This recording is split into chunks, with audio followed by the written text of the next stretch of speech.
Hi, I'm meteorologist Enrique Hernandez. Just bringing a quick update to the unfolding weather situation in the Dallas-Fort Worth area, where they're expecting to get a significant amount of snow.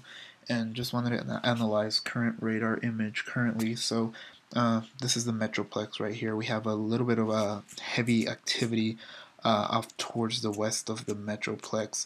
And looking at radar imagery and looping it, you can tell that it has been moving in from the west towards the east and has been quickly building over the area.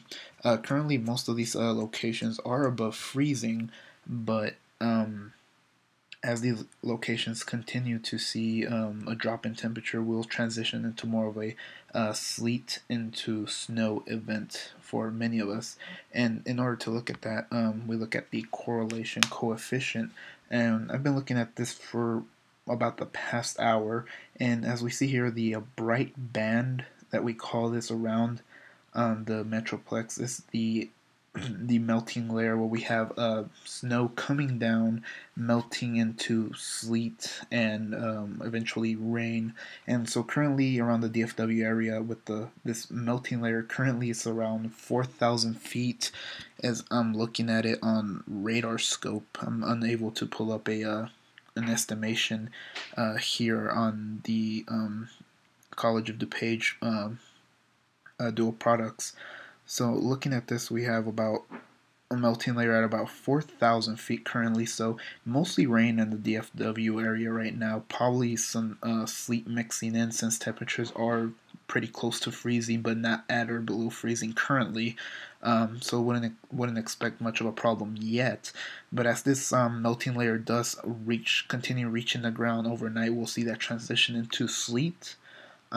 Probably by the 2 a.m. to 3 a.m. hour, and by the morning time we will see a full transition into snow as a lot of this precipitation continues to reach the ground and temperatures do reach below freezing.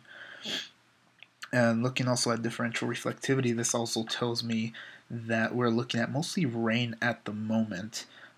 Everything inside of the melting layer and around the melting layer, we see where these different hydrometeors or snow, sleet, rain mix is currently located around the bright band that we've been examining.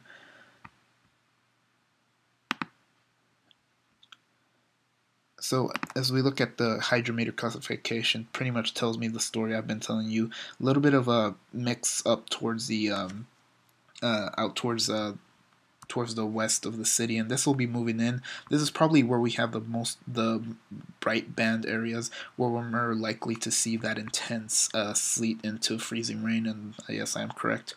As we see this over here, so what can we expect for the next few hours? Well, using the HRRR model tells us pretty much the story that's currently going on. We have that kind of rain sitting off to the west, at least the main of it so far, and this will continue to propagate east into the metroplex, transitioning into sleet and then just full-on snow. This is all expected to move out probably by the morning hour around just before lunchtime. That's what we'll see us in, and then we'll see some probably melting with this, since temperatures are going to reach above freezing by the afternoon in the Metroplex. So what are we expecting from this system? For when snow amounts comes, if you look places, areas like Waco, Hamilton, Corsicana, this coming from the National Weather Service page, looking at about less than or around an inch of snow accumulation, while areas between that and the DFW area can see about 1 to 3 inches of snow, and the Metroplex itself and points north and west could see 2 to 4 inches of snow. That will be in these bands of snow, but also isolated amounts of 6 inches will probably be possible. I'll keep you updated, and I'll keep monitoring the situation up in the Metroplex.